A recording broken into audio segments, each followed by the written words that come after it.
I'm an assistant professor of disaster and emergency management at York University. We have a whole program that is dedicated to studying these kinds of events. And so the coronavirus is a perfect place to explore some of those themes. I think if we've seen anything during the first part of this pandemic, it's that social science is just as important as other kinds of science in helping us address and ultimately resolve this. So if you think about your day-to-day experience with the coronavirus, most of the tools that we have right now are social tools, right? They're getting people to change behaviors. They're getting people to take precautions.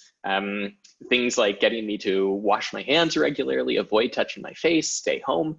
And so it's critically important that we invest in vaccine research. It's critically important that we do a lot of the genomic work around this disease. It's critically important that we look at how different communities are affected at a biomedical level.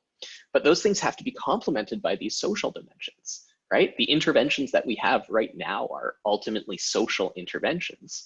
And when we look at the duration of the crisis that may be ahead of us, right, we're going to need a lot of those social interventions to continue while we work on the medical options.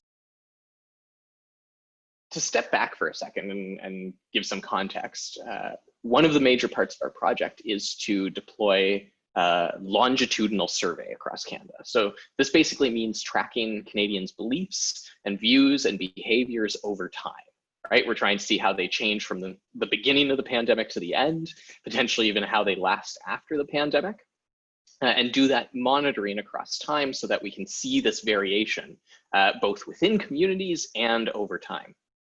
And so getting that first measurement was really critical to get that early during the pandemic. And I have to give kudos to SSHRC and the Tri-Councils here because the speed with which the initial research funding happened was really critical.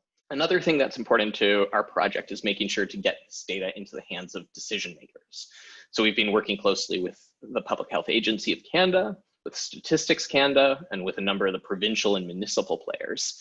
Initially, we were working with them to figure out what they wanted to know, right? What are the questions that they care about having information for during this pandemic, and what is the info they need to successfully respond to this? But we've also been feeding back this data to the agencies to help give them the results that can inform decision-making and policy-making over the days, weeks, and months ahead. One of the first things that you learn is that disasters don't respect our disciplines, right? Disasters cross over every possible disciplinary category and every possible field that we work in. And we need all kinds of social scientists, right? We need psychologists who can dig into how this is affecting mental health, and we need sociologists who can explore how this affects our communities. And we need folks from the humanities to make sense of how we can motivate folks and get buy-in, to make sense of how we're understanding this pandemic.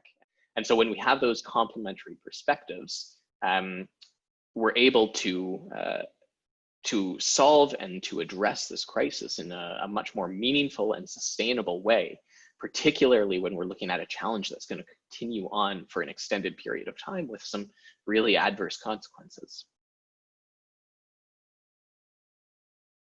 There was also a lot of support for interventions that helped to reduce the severity of the crisis and protect Canadians. So overwhelming, and here we're talking 90% plus of respondents supporting closing schools, supporting closing workplaces, canceling events. These kinds of early interventions to try to slow the spread and flatten the curve were very broadly supported, more so than even some of the interventions that might have to happen if we didn't do those, right? Canadians preferred to try and do the preparedness work versus some of the resulting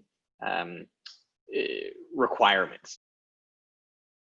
So Canadians thought that more Canadians would be affected by the coronavirus than something like the flu, but they thought they were less likely to personally get sick than something like the flu. So they think the risk of COVID is higher, that it will affect more people, but that they are less likely to be impacted. And so that's a really important finding for us and for health agencies to dig into, because the risk here is that if Canadians think this is something that happens to other people and not themselves, it may be trickier to get people bought in on the distancing practices, the hygiene practices, the compliance behaviors that we need to sustain over the long term.